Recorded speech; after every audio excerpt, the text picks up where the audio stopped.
Hi good morning. இன்றைக்கி நம்ம வீட்டில் என்ன சமையல் பார்க்கலாம். சுட சுட சாதம். சண்டே அதுமா நான்வெஜ் இல்லாமல் எப்படி. காலையிலே போய் மட்டன் கொண்டு வந்திருந்தாரு. நல்லா காரமாக மட்டன் குழம்பு வச்சுட்டேன். இதுக்கு முட்டை ஆம்லேட் அவருக்கு ரொம்ப பிடிக்கும். எங்களுக்கு முட்டை வேக வச்சு எடுத்து வச்சுட்டேன். தயிர் ஸ்நாக்ஸுக்கு இன்றைக்கி மாதுளமும் செவ்வாழையும் கொடுத்துருந்தேன். மார்னிங் டிஃபனுக்கு நேற்று சாதம் கொஞ்சம் மின்னு இருந்தது. அதில் நல்லா தயிர் வெங்காயம் பச்சை மிளகாய் போட்டு சூப்பராக காலையில் டிஃபனை நாங்கள் முடிச்சிட்டோம். ரசம் வேண்டாம் அப்படின்னு சொல்லிட்டாரு. இன்னதான் நான்வெஜ் சாப்பிட்றப்போ 2வது கொஞ்சம் ரசம் ஊற்றி சாப்பிட்டா தான் நம்மளுக்கு சாப்பிட்ட அந்த ஃபீலிங்கே வரும்.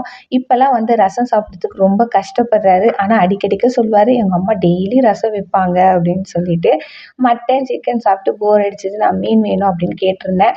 அதுக்கப்புறமா மீன் வாங்கிட்டு கொடுத்துட்டு போனார். அதுக்கப்புறம் க்ளீன் பண்ணிவிட்டு மீன் குழம்பு நல்லா சூப்பராக வச்சு என்னோட லஞ்சையும் நான் முடிச்சிட்டேன். உங்களுக்கு எங்களோட வீடியோலாம் பிடிச்சிருந்தா லைக் பண்ணுங்கள், மறக்காமல் சப்ஸ்கிரைப் பண்ணிக்கோங்க.